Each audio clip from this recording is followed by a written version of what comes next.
রাসূল সাল্লাল্লাহু আলাইহি সাল্লাম বলেন, সম্পর্ক ছিন্ন করার দোয়া করলে দোয়া কবুল হবে না। 3, দোয়া করতে তাড়াহুড়া করলে দোয়া কবুল হবে না। সাহাবীগণ বলছেন, আল্লাহর নবী, সম্পর্ক ছিন্ন করার দোয়া করলে কবুল হবে না এটা বুঝেছি, পাপের জন্য দোয়া করলে দোয়া কবুল হবে না এটাও বুঝেছি, কিন্তু দোয়া করতে তাড়াহুড়া করলে দোয়া কবুল হবে না এইটা তো বুঝতে পারলাম না, এইটা কি? তখন আল্লাহ রাসূল বলছেন, বুঝতে পারলে না? একুলো বলে কাদাও তো ফালামারা ইস্তাজাবালি ফায়াস্তাসির ফালায়াদু দুআ, বলে দোয়া করেছি কত দোয়া করলাম, কই দোয়া কবুল হয় না, তারপর অলস হয়ে যায়, তারপর দোয়া ছেড়ে দেয়, এই দোয়া কবুল হবে না। 3 মাস দোয়া করেছে, 6 মাস দোয়া করেছে, তারপর আর করে না, মানে দেখেছি যে আর কবুল হয় না। আপনার আমি ধৈর্যের পরিচয় দেখাতে গিয়ে আপনাকে আমি বলেছি যে একদিন আবু জাহাল বলছে, মোহাম্মদ যখন সিজদায় যাবে তার মাথার উপরে উটের ভুঁড়ি তুলে দিতে হবে, কে পারে? এক যুবক বলছে, আমি পারি। আচ্ছা ঠিক আছে, সিজদায় যখন যাবে তখন তুমি উটের ভুঁড়ি তুলে দিবা। তো দিয়েছে। তখন কেউ গিয়ে ফাতেমাকে বলছে, দেখো ফাতেমা, দেখো ফাতেমা, তোমার আব্বার মাথার উপরে ওরা ভুঁড়ি চাপিয়ে দিয়েছে, ওরা হাসিতে অট্ট হাসি দিয়েছে, একজন আর একজনের গায়ে লুটে পড়ছে, তোমার আব্বা সিজদা থেকে মাথা উঠাতে পারে না। তো ফাতেমা দৌড়িয়ে এসে ভুঁড়িটা সরিয়ে দিয়ে এদের গালি দেওয়ার ইচ্ছা করলেন। আল্লাহ রাসূল সালাত শেষ করে তাদের জন্য বদদোয়া করলেন। আল্লাহর নবীর বদদোয়া কবুল হলো বদরের যুদ্ধে 12 বছর পর। আল্লাহর নবীর অপমান অবস্থায় দোয়াটা করলেন, কবুল হলো কতদিন পরে? 12 বছর পর। 12 বছর। ইয়াকুব আলাইহিস সালামের ছেলেরা বলছে যে আব্বা একটু ইসবকে আমাদের সাথে দেন না, ও আমাদের সাথে খেলাবে। তখন বলছে, না না না না, আমার ছেলেকে বাঘে খাবে। তখন তারা বলছে, বলেন কি আপনি, আমরা এতগুলো আছি, তাকে বাঘে খাবে মানে? আমরা তাকে দেখাশোনা করব। আচ্ছা ঠিক আছে, নিয়ে যাও। তো নিয়ে যাওয়ার পরে বিকেলে সন্ধ্যার দিকে এসে বলছেন, আব্বা ওকে বাঘে খেয়েছে। আপনি তো বিশ্বাস করবেন না, এ দেখেন জামা কাপড়ে রক্ত লেগে আছে। তো জামা কাপড় দেখাচ্ছে, বিকালে রক্ত লেগে আছে, কিন্তু জামা কাপড় ছিঁড়া নেই। তাতে তার বাপ বুঝেছেন যে কথা মিথ্যে। তখন তার বাপ কথা বানিয়ে নিয়েছে। এখন আমি ধৈর্য ধারণ করি, যেহেতু তোমরা কথা বানিয়ে নিয়েছো, ছেলে পাওয়া যাবে কবে তা বলতে পারছি না, তবে তোমরা কথা বানিয়েছো। এখন উনি বলতে লাগলেন, আল্লাহ ছেলে আমাকে ফিরিয়ে দাও, ছেলে আমাকে ফিরিয়ে দাও। ছেলে তো ইদারায় ফেলে দেওয়া হয়েছে, উঠানো হলো, বাজারে বিক্রি করা হলো। জুলাইখার স্বামী তাকে কিনে নিলেন। জুলাইখার স্বামী জুলাইখাকে বললেন যে একে দেখে শুনে থাকো। প্রায় ওখানে 12, 15, 20, 25 বছর থাকলেন, বা 15-20 বছর থাকলেন, বা 10 বছর থাকলেন। তারপরে বড় হয়ে গেল। এক সময়ে জুলাইখা তার সাথে জেনা করতে চাইলো। তখন ইউসুফ আলাইহিস সালাম বলেন, মাশাআল্লাহ, আমি আল্লাহর কাছে সাহায্য চাই, বলো কি তুমি? সে আমাকে ভালো থাকতে দিয়েছে, ভালো খেতে দিয়েছে, আমি তার সাথে অন্যায় করতে পারিনি, এটা অসম্ভব। ইন্নাহু রাব্বি, তোমার স্বামী আমার মালিক। আহসানা মাসওয়ায়া, সে আমাকে ভালো থাকতে দিয়েছে, ভালো খেতে দিয়েছে, আমি তোমার স্বামীর আমানতের খেয়ানত করতে পারি না, তোমার সাথে জেনা করতে পারি না। গাল্লাকাতাল আবওয়াব, সব দরজাগুলি বন্ধ করে দিল। অকালাত হাই তালাক। জুলাইখা বলল, তুমি জেনায় লিপ্ত হও। তখন ইউসুফ বললেন, মাআযাল্লাহ, আমি আল্লাহর কাছে বাঁচতে চাই। এই বলে তিনি দৌড় দিয়ে ঘর থেকে বের হতে চাইলেন। দরজাগুলি বন্ধ ছিল, তিনি খুলে বের হচ্ছিলেন কিনা তা বোঝা যাচ্ছিল না। আগে আগে তিনি বের হলেন, পিছনে পিছনে বের হলো জুলাইখা। জুলাইখা পিছন দিক থেকে জামার হাত টেনে ধরলো, তাতে ইউসুফ আলাইহিস সালামের জামা পিছন দিক থেকে ছেড়ে কিছু জুলাইখার হাতে থেকে গেল। আগে আগে বের হয়েছেন ইউসুফ, পিছনে পিছনে বের হয়েছে জুলাইখা। ওখানেই ছিল জুলাইখার স্বামী। চট করে জুলাইখা কথা উল্টিয়ে দিয়ে বলল, এই দেখেন, আপনি যাকে লালন পালন করছেন সে আপনার স্ত্রীর সাথে অন্যায় করতে চায়, যে আপনার স্ত্রীর সাথে অন্যায় করতে চায় তার কি হতে পারে? আরে আপনি কি হুকুম দিবেন? আমি জুলাইখা বলছি, একে যথাযথ পিটন দিতে হবে, নইলে জেলে দিতে হবে। 12 বছর জেল হয়ে গেল। নারী জাতি খুব ভয়াবহ জাতি। এই ছেলে, আজ থেকে তুমি কোনোদিন আর কোনো মেয়ের সাথে প্রেমের গল্প করো না। তুমি ধ্বংস হবা, তোমার বাপ ধ্বংস হবে, তোমার বংশ ধ্বংস হবে, তোমার জাতি ধ্বংস হবে। ওকে তুমি চিনতে পারোনি, ও কি জাতি? ও নারী জাতি। তুমি ওকে চিনতে পারোনি, তোমাকে ধ্বংস করার জন্য এসেছে। তুমি ধ্বংস হবা, তোমার বাপ ধ্বংস হবে, তোমার বংশ ধ্বংস হবে, তোমার জাতি ধ্বংস হবে, কেউ রক্ষা পাবা না। তুমি ওকে চিনতে পারোনি। আল্লাহর নবী বলছেন, মা তারাক্তবাদী ফিতনাতান আযারা রিজালা মিনান নিসায়ে, আমার জীবনে আমি ছাড়িনি কোনো বস্তু যেটা পুরুষের জন্য বেশি বিপজ্জনক হতে পারে নারীদের চেয়ে। আমার জীবনে আমি ছাড়িনি কোনো বস্তু যেটা পুরুষের জন্য বেশি বিপজ্জনক হতে পারে নারীদের চেয়ে। আমার জীবনে আমি ছাড়িনি কোনো বস্তু যেটা পুরুষের জন্য বেশি বিপজ্জনক হতে পারে নারীদের চেয়ে। নারী হচ্ছে পুরুষের জন্য সবচেয়ে বেশি বিপজ্জনক বস্তু। মুহাম্মদ সাল্লাল্লাহু আলাইহি সাল্লাম বলেন, ও নারী জাতি, মা রাই তো, আমি দেখিনি তোমাদের চেয়ে কাউকে আযহাবাইল রাজুলিল হাজেম, যে বুদ্ধিমানের বুদ্ধিকে নষ্ট করতে পারে। তোমরা এমন জাতি যে বুদ্ধিমানের বুদ্ধিকে নষ্ট করতে পারো। ও নারী জাতি, তোমরা এমন জাতি যে বুদ্ধিমানের বুদ্ধিকে নষ্ট করতে পারো। রাসূল সাল্লাল্লাহু আলাইহি সাল্লাম বলেন, ইয়াকুমুল মুগিবাত, যেই মহিলার স্বামী নাই ওই বাড়িতে যায় না, গেলেই তোমরা বিপদে পড়ে যাবা। রাসূল সাল্লাল্লাহু আলাইহি সাল্লাম বলেন, ইয়াকুমুদ দুখুল আলান নিসায়ে, সাবধান তোমরা মহিলাদের কাছে যায় না, গেলেই তোমরা বিপদে পড়ে যাবা। মুহাম্মদ সাল্লাল্লাহু আলাইহি সাল্লাম বলেন নারী জাতির ব্যাপারে যে ইন্নান নিসা হাবাইলু শয়তান, মহিলারা হচ্ছে শয়তানের জাল। আল্লাহ তাআলা বলেন, নিশ্চয় মহিলাদের ষড়যন্ত্র কঠিন আর শয়তানের ষড়যন্ত্র দুর্বল।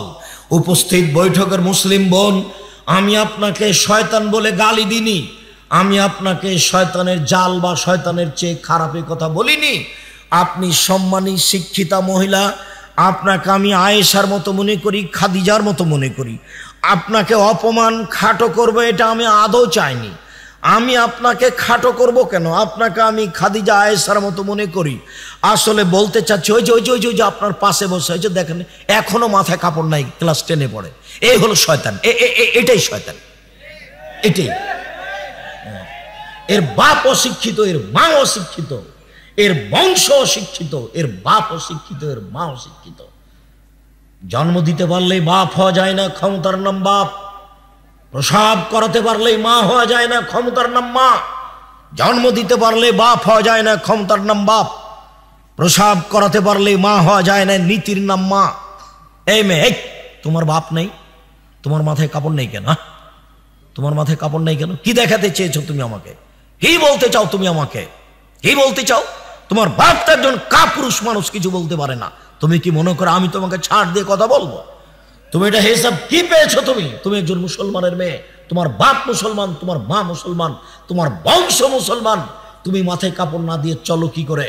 তোমার যেদিন ক্লাস 8-এ উঠেছিলে তুমি, সেদিন তোমার হাইজ হয়েছিল, তোমার বিবাহ হলে আজকে তোমার 2টা বাচ্চা হতো, তুমি এখন ক্লাস 10-এ পড়ো, তোমার মাথায় কাপড় নেই কেন? তুমি আমাকে কে দেখাতে চেয়েছো? কি দেখাতে চেয়েছো?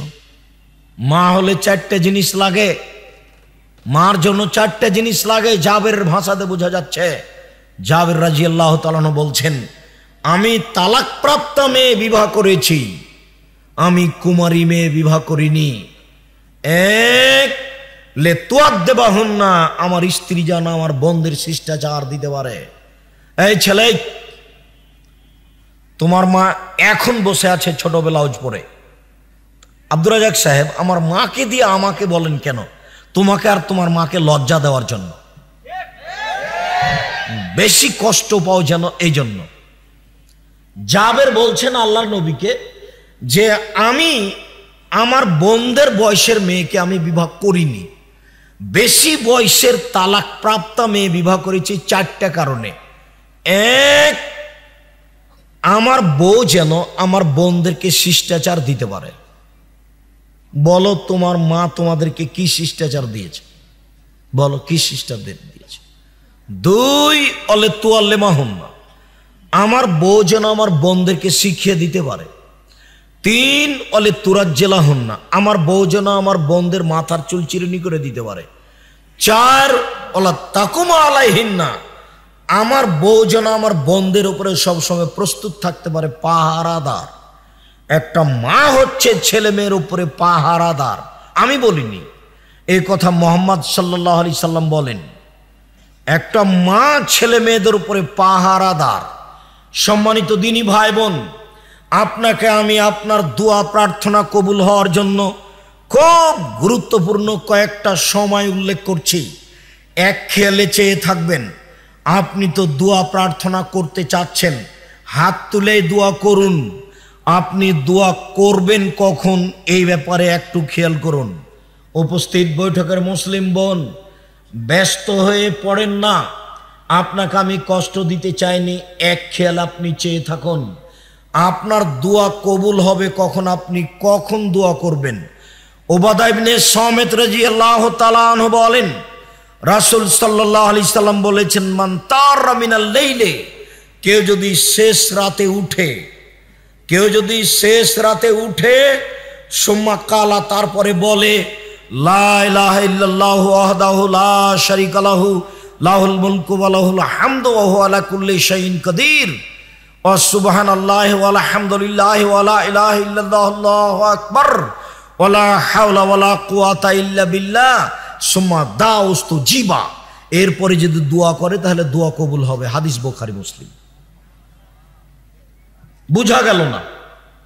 ঘুম থেকে উঠে বলবেন এই দোয়া। এই ছেলে, কারো গায়ে হাত দিয়ে থাকবে না, রেডি হও। যারা আপনারা দাঁড়িয়ে আছেন, কারো দিকে খেয়াল করবেন না।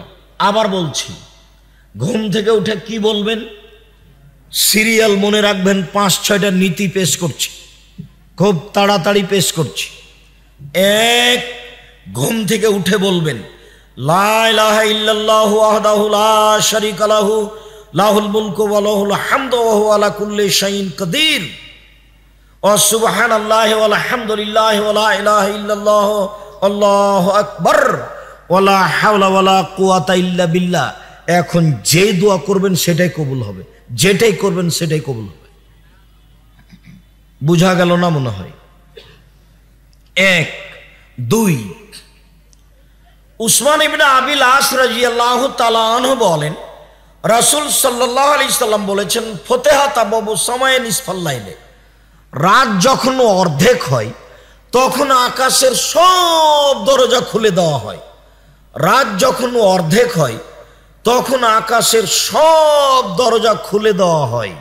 ওয়া ইউনাদি মুনাদিন মিনাস সামায়ে, তারপর আকাশ থেকে চিৎকার করে বলতে থাকেন, হালমিন দাইন ফাইস্তাজাবু লাহু, কেউ কি কিছু কেউ কি কিছু বলছে, যে যা বলবে তার কথা মেনে নেওয়া হবে।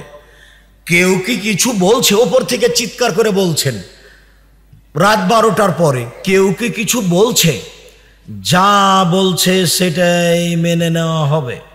তারপরে হালমিন সাইলিন ফাইউতা, কেউ কি কিছু চায়, যে যা চায় তাই দিয়ে দেওয়া হবে, যে যা চায় তা তাকে দিয়ে দেওয়া হবে। হালমিন মাকরুবিন ইউফরাজান হো, কেউ কি কোনো বিপদে পড়ে আছে, যে বিপদের কথা বলবে আমি আল্লাহ তাকে বিপদ থেকে উদ্ধার করে দিব। আবার খেয়াল করেন, একটু খেয়াল করেন তো মুরব্বী, আপনি আমার দিনী ভাই, একটু খেয়াল করেন তো।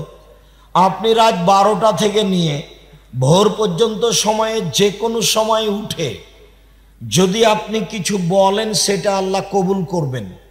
আল্লাহ 3 ভাবে বলতে থাকেন।